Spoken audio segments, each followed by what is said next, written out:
मला वाटलं अंधश्रद्धेनं तुम्ही असं वागता का, या विचारात मी कोल्हापूर गाठलं.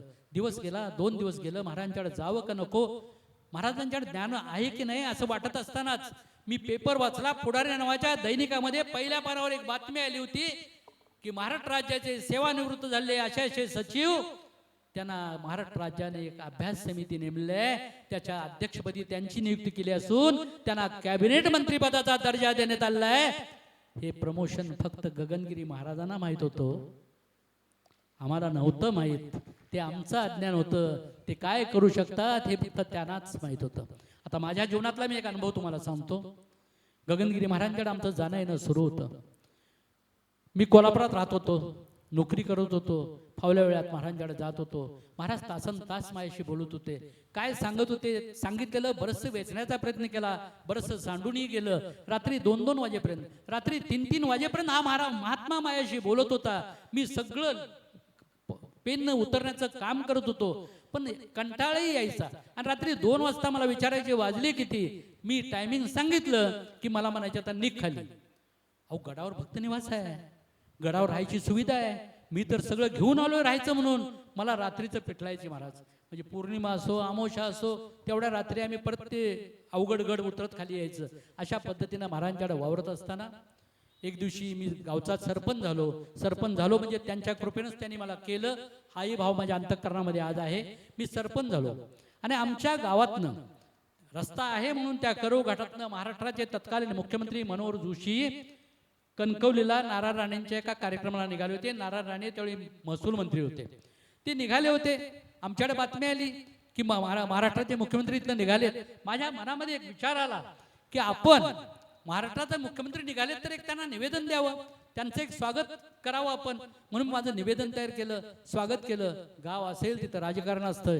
माझ्या विरोधकांनी ठरवलं की अजिबात सरपंचाला पुढे येऊ द्यायचं नाही. मुख्यमंत्री आपलाय, आपणच त्याला निवेदन द्यायचं, आपण स्वागत कमान घालायची, आपण एका झुणका भाकर केंद्राचं उद्घाटन करायचं, पण सरपंचाला पुढे येऊ द्यायचं नाही. माझ्याही मनामध्ये मस्ती, अहंभाव, अहंकार त्यावेळी दाटून भरलेला होता. तारुण्याच्या मस्तीमध्ये खिशात रुपया नसला तर अंगामध्ये लाखाची मस्ती होती. मीही ठरवलं कुणी जरी अडवाला तर पहिला हार प्रथम नागरिक म्हणून मीच मुख्यमंत्र्यांना घालणार, कुणालाही पुढे येऊ देणार नाही. ही गोष्ट नुकत्याच तिथं नवीन आलेल्या इन्स्पेक्टरच्या कानावर गेली. इन्स्पेक्टरनी मला बोलवून घेतलं आणि मला त्याने सांगितलं, सरपंच मुख्यमंत्री अशाशी इथून निघालेत, कुठलाही गोंधळ होता कामा नये, शांतपणानं सगळं झालं पाहिजे. माझ्या अंगातली मस्ती, मी एका खासदारगड सुएस आहेत म्हणून काम करतेला माणूस, मी थांबेन का हो? मी इन्स्पेक्टरला सांगितलं, साहेब असल्या गोष्टीसाठी मला परत बोलवायचं नाही. मुख्यमंत्र्याला हार मीच घालणार, मी प्रथम नागरिक आहे आणि मला जर तुम्ही अडवायचा प्रयत्न केला तर तिथंच उभा राहून मुख्यमंत्र्याचा निषेध करेन. माझा परत वेळ घ्यायचा नाही असं म्हणून मी तिथनं पोलीस स्टेशनच्या बाहेर पडलो. आता फौजदार काय करणार? फौजदारनं कॉन्स्टेबलना विचारलं, कोण आहे हा ग्रस्त? सरपंच मी लई बघितल्यात, लई ठिकाणी मी नोकरी केली, पण हे विचित्रच गाणं दिसतंय, काय केलं पाहिजे, कोणाचं ऐकेल? त्या हवालदारानं सांगितलं, साहेब हा प्राणी कोणाचाही ऐकणार नाही, ऐकलं तर फक्त गगनगिरी महाराजांचं ऐकेल. मग काय सोपं आहे म्हटले. त्यांनी गडावर फोन लावला. फोन आशिषने उचलला. आशिषबाईने त्यांना सांगितलं, ठीक आहे महाराजांच्या कानावर घालतो. आशिषबाईने महाराजांच्या कानावर घातलं. महाराज म्हटले, घ्या त्याला बोलवून. मला फोन आला आशिषबाईंचा, बाबांनी बोलवलंय. मी गडावर गेलो. महाराजांनी मला समजून सांगितलं की नंदू 2 पावलं मागं घे. विरोधकांना दादा म्हण, आता पटेल का आम्हाला हे त्यावेळच्या काळात? मी म्हटलो, महाराज कसं शक्य आहे? मी सरपंच आहे, मी प्रथम नागरिक आहे, अधिकार माझा आहे, मी फौजदारला बी सांगितलंय.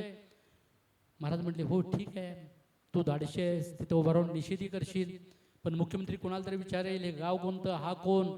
त्यावेळी त्याला कोणतरी सांगेल हा गगनबावड्याचा सरपंच. तुझ्या गावाला विकासाचं काही तो देणार नाही. मग विकास करायचा आहे की फक्त हे करायचं आहे? बरं म्हटलो, काय करू? तर वाद नको, तू त्या करोळ घाटामध्ये अमक्या ठिकाणी जा, राजबाचं उस असं तिथे एक नाव आहे, एक ठिकाण आहे, तिथं जाऊन उभा राहा. ते ठिकाण गगनबावड्यापासून साधारणपणे 3.5 किलोमीटर अंतरावर आहे. मी महाराजांना सांगितलं, बाबा घाटात मुख्यमंत्री कसा थांबल?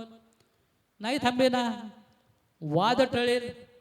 ती निवेदन जी देणार आहेत ती गावच्या विकासाचंच देणार आहेत, तू देणार आहेस ती स्वविकासाचंच देणार आहेस. वाद